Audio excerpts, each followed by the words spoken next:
আসসালামু আলাইকুম। রান্নার সুব্রতা চ্যানেল থেকে সবাইকে ধন্যবাদ।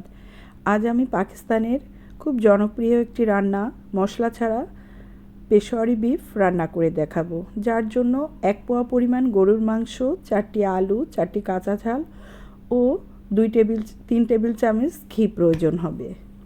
প্রথমে আমি কড়াইতে 2 টেবিল চামচ ঘি দিয়ে নেব। ঘি দেওয়ার পরে আমি 1 পোয়া গরুর গোশ কেটে ধুয়ে নিয়েছি। এই গরুর গোশটা আমি পুরোটাই দিয়ে দেব। এরপরে আমি 4টি আলু মাঝারি সাইজের খোসা ছাড়িয়ে নিয়েছি। এই 4 পিস আলু আমি এই গোশের মধ্যে দিয়ে দেব। এরপর আমি দিয়ে দিব 4টি কাঁচা ঝাল।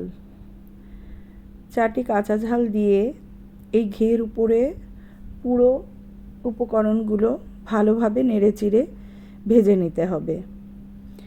এরপরে আমি দিয়ে দিব হাফ চা চামচ পরিমাণে লবণ। আপনি চেখে দেখতে পারেন, যদি লবণ আরেকটু দরকার হয় তাহলে আরেকটু লবণ দিয়ে নেবেন। এরপর আমি আরও কিছুক্ষণ ভাজবো। ভেজে একটি ঢাকনা দিয়ে ঢেকে দিব। ঢেকে দেওয়ার পরে গোশ থেকে কিছুটা পানি ছাড়বে। এই পানিটা দিয়েই কিন্তু আমাদের রান্না হবে না। যেহেতু আমি সামান্য গোশ রান্না করছি, এই অল্প গোশে অতটা পরিমাণে পানি বের হয় না যেটা দিয়ে আমাদের রান্না কমপ্লিট হয়।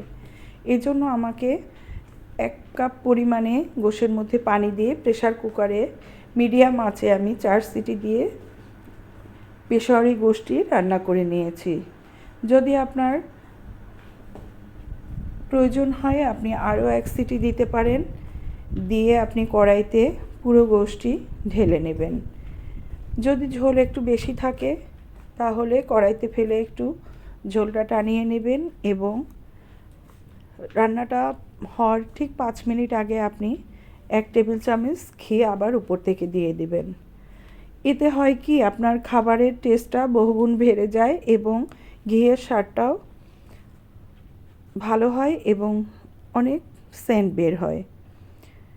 আমার রান্নাটা প্রায় কমপ্লিট হয়ে গেছে। আমি আবার ঢাকনা দিয়ে দেব যাতে গোশের উপরে পুরো তেলটি উঠে আসে। তেলটি উঠে আসলে আমি গোশটি নামিয়ে নেব। তবে আপনারা সবসময় চেষ্টা করবেন এই গোশটি দমে রান্না করার জন্য। সাধারণত পাকিস্তানে যে রান্নাগুলো হয় ওরা কিন্তু এটি দমে রান্না করে, ঠিক আটা দিয়ে হাঁড়িটা সিল করে, কিংবা যদি ননস্টিক প্যানে রান্না করেন তাহলে ছিদ্রটা সিল করে নেবেন। আমার রান্নাটি কমপ্লিট হয়ে গেছে। এবার আমি আপনাদের পরিবেশন করে দেখাবো। আশা করি বাসায় এটি সবাই ট্রাই করবেন এবং আমাকে লাইক কমেন্ট শেয়ার করতে কিন্তু ভুলবেন না, সাথে সাবস্ক্রাইবও করে দিবেন। আমার গোশটি কিন্তু অনেক সফট হয়েছে এবং অনেক মজা হয়েছে। আপনারা বাসায় এটি ট্রাই করবেন। আর এই রান্নার মধ্যে যদি প্রয়োজন মনে করেন আপনারা একটা টমেটো দিতে পারেন, চাইলে নাও দিতে পারেন।